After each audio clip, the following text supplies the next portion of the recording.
Bloch यकजहती committee की organiser doctor Mahrang Baloch, Makran high court bar association के सदर महराब खान गचकी और दीगर सीनियर वकला के खिलाफ तुरबत में मुकदमा दर्ज कर लिया गया। FIR में दफ़ा 144 की खिलाफ वर्जी और इश्तियाल अंगेज तकरीर करने की दफ़ात शामिल की गई हैं।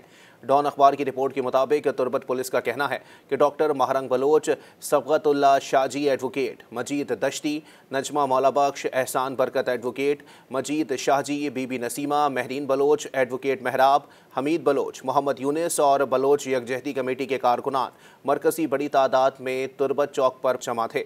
FIR के मुताबिक लापता अफराद के मामले पर एक सेमिनार के इनेकाद से कबल इन तमाम अफराद ने हुकूमत के खिलाफ इश्तियाल अंगेज तकरीर की और दफ़ा 144 के नफाज के बावजूद ज़बरदस्ती दुकानें और बाजार बंद करवाए।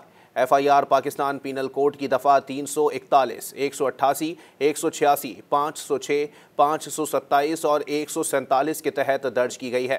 ताहम पुलिस का कहना है कि अब तक कोई गिरफ्तारी अमल में नहीं आई है।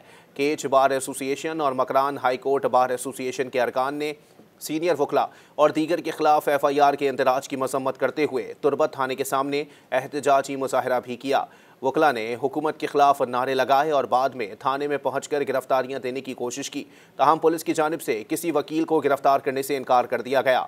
एहतजाज करने वाले वकला ने अपने साथियों के खिलाफ दर्ज की जाने वाली FIR को बिला जवाज़ करार देते हुए अदालती कार्रवाई का बाइकआउट किया।